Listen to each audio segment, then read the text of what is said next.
The July 11, 2011 rebranding of RBTT Bank Jamaica as RBC Bank Jamaica shows that the Canadian parent company Royal Bank is serious about its Caribbean operations.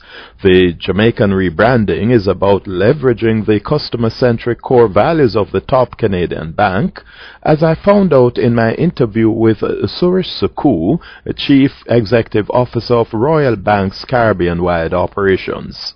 I'm with Suresh Suku, the Chief Executive Officer, Caribbean Bank in RBC. Great to meet you again. Once again. Yes. Always good to talk to you. And you had a rebranding exercise on July 11, 2011. Yes, that rebranding. What does it mean in real terms? Is it just a changing of the guard? Is it just some symbolism? What does it really mean? I'll give a political answer. Owen, is all of the above. But for us, we felt the time was right post the acquisition in June of 2008 that we had put enough infrastructure in and we had spent enough time on our Jamaican franchise that we felt that we could actually live by our vision, which is always in the right to be our client's first choice. And we have done certain things in our Jamaican franchise that we felt it was an opportune time to actually go to the next phase of the journey. So it doesn't mean we've ended, because we continue to invest in the franchise, but we felt that we had done enough work with our employees in particular, because they are the best ambassadors of the brand, and we felt that symbolically we should go to the international brand. I think on the realistic sense, having now positioned ourselves as another international bank in the Jamaican space, it was very intriguing for me to see how proud our staff are to actually wear the gold pin today, because we had an employee rally last week Saturday, and we had over 600 of our employees out in a blue t-shirt, and we did a formal unveiling for the employees as distinct from the formal unveiling you saw here today. And we mixed it with entertainment, short addresses, and we spent a lot of time on the value system that underpins the brand. So it is a little bit symbolic, but I think it is also a next step in the journey where we have much more engaged staff that are actually going to make a difference with our customers. Now, what is the greatest area of opportunity does RBC see in Jamaica at this time? Right. So it's at a curious point in our history, because at one end you have an international magazine describing the island as the 5th worst economy. At the other side of the coin, there are significant improvements in certain macroeconomic variables, such as the stability in the foreign exchange market, and also interest rates coming down close to single digits now. That's right. That's right. So that's a great question, and actually we had a town hall with the employees back in April of this year, and one of the things I shared with the employees was what we call our vision for Jamaica.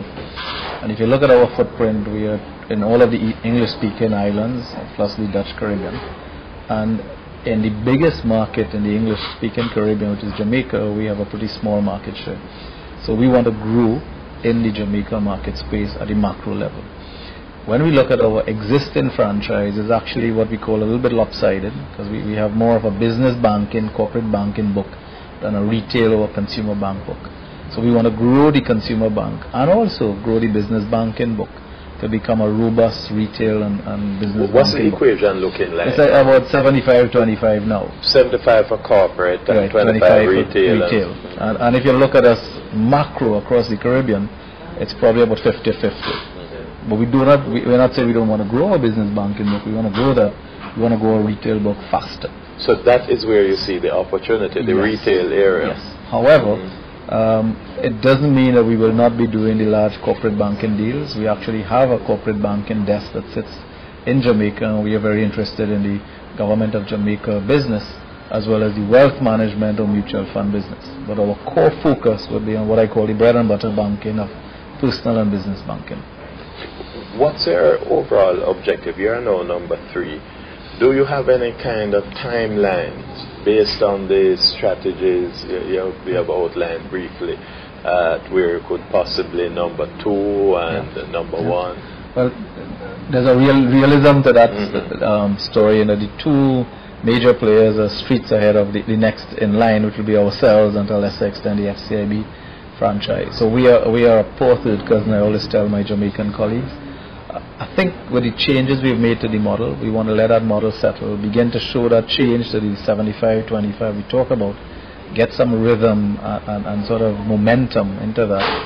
And I think in the next 2 to 3 years we would begin looking at opportunities, because we cannot grow organically to catch up with the top two. We're going to have to do something a little bit different, and I think we will begin looking at that in the next 2 to 3 years. Well, one thing's for sure, with the Canadian affiliated RBC Jamaica on this renewed drive for excellence, the main beneficiary of increased competition will be the Jamaican consumer.